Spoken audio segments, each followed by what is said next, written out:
So at the risk of offending people, I'm going to cover return on investment for test automation.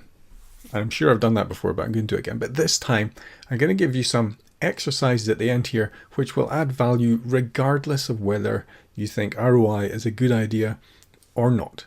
And I'm saying that because I did those exercises and they were useful for me.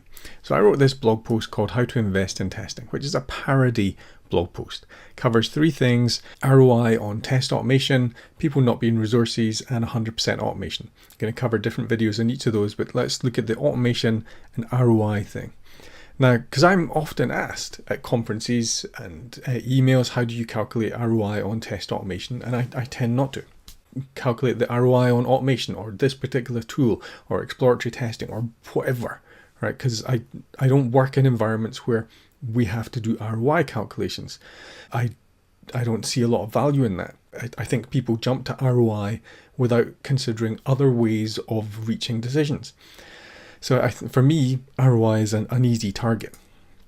I think that bureaucracy loves ROI because it's a process. It's a lot of numbers. There's calculation. It's pretty objective rather than subjective, and there's a lot of busy work.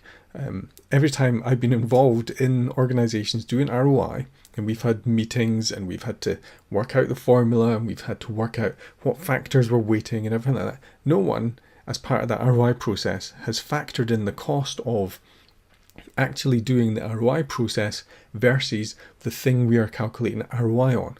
If you've got 10 people, £500 a day for 5 days, busy work, part of this ROI process, that's £25,000. How much is the thing that you're doing the ROI on?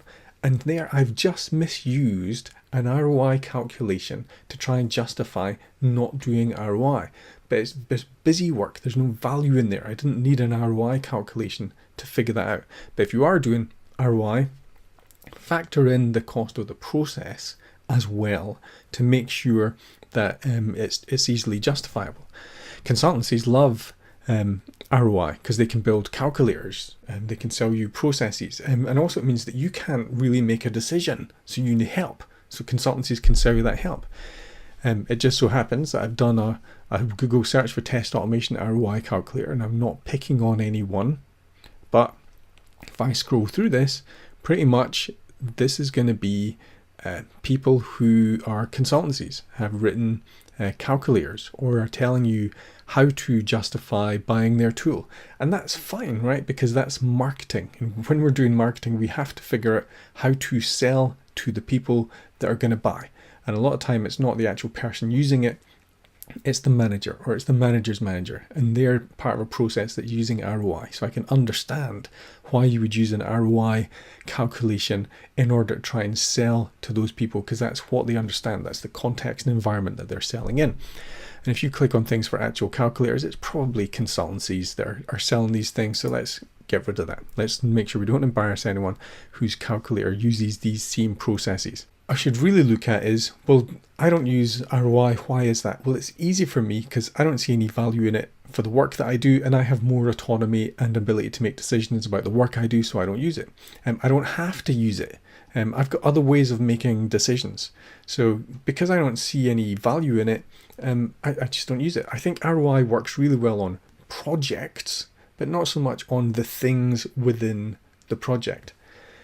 Say I was doing a huge project like, I don't know, HS2, High Speed 2 Railway in the UK, massive project, might want to do an ROI.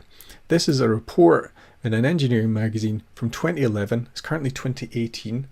Here it's saying, look, the government could get an ROI of between 6 or 7 billion on its 13 billion investment. So essentially the government could get a 50% return on its investment if it, having paid for and built HS2, then sells the infrastructure. And that's a big ROI. To me, that's not a particularly, I couldn't justify any decision in those terms. I couldn't justify saying we're going to spend 14 billion to make something which will then sell to someone else for half that price. There's not enough in there. What's interesting is that the ROI calculations don't necessarily cover all the things that are involved in that decision. There's more going on here than just we can sell it, we get the number back. But ROI calculations try to simplify things. So I'm grateful that I don't have to work in environments where ROI is a big factor. Because where's the cost of all the homes getting knocked down, the impact on people's lives, the impact on businesses? None of that's factored in there. When it comes to your work, where's the factoring of job satisfaction? Is job satisfaction made better or worse after this tool or automation or whatever you're trying to invest in comes in? What's the opportunity cost of delay because you're having to go through the ROI process and calculation? What's the difference in why don't we just do an experiment rather than calculate the ROI? Maybe we could spend the time that we spend on ROI on the actual experiment. Maybe it's a communication mismatch. How is that factored into that calculation? It isn't. So it's not necessarily the optimum way that I would view of building a decision. I'm not a consultancy trying to sell in big services based on ROI. I'm not working in an environment that forces me to do ROI. So I have to have other ways of making decisions. So sometimes I'll make a decision. Sometimes the cost of the actual thing we're making a decision on is so low it doesn't actually matter. I just bought this. It wasn't expensive. It was about £2.50. I could have tried to justify it with ROI. I could have gone on to the price charting for New Zealand Story to see how much it sells for, to see if that was worth it. As an investment, I'm never going to sell this. I'm never going to recoup the money for this, but I'm going to play it and I'm going to enjoy it. So do I have to turn my enjoyment and value into investment? That's where ROI starts to fall down for me. Sometimes I'll decide on something that I don't have the budget, so I then have to persuade people to buy or give us the money for, or increase our budget, or give us a budget. Now you could argue at that point we're steering into ROI territory, and maybe I have to use some sort of cost benefit analysis or ROI type thing in order to do that. But I've got other ways that I've been able to make decisions in the past. So if it's an environment constraint, then I might do it. But what I'm going to do is I'm going to suggest to you an exercise. Right? Because the simple fact is, I don't really use ROI. I'm never in that circumstance. I'm never going to do it. Some of you are in that circumstance. You're in that environment. You are going to do it. For both of us, that's our default.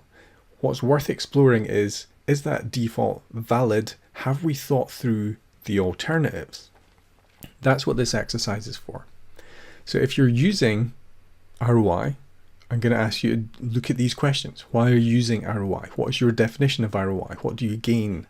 Etc. etc. I'm going to put these questions in the description of the video and you can work through it. In order to keep this smallish, I'm not going to give you my answers, although I have been through all those questions and written the answers down, and that was a really useful process for me. So that's why I'm encouraging you to do this. Because although I've made fun of it in the blog post, I think how we make decisions and justify those decisions is a really serious topic. I don't think an ROI calculation, which is overly simplistic, really makes clear our thought processes and really gives us the justification we need to do our work or buy our tools or engage in whatever activity we're doing.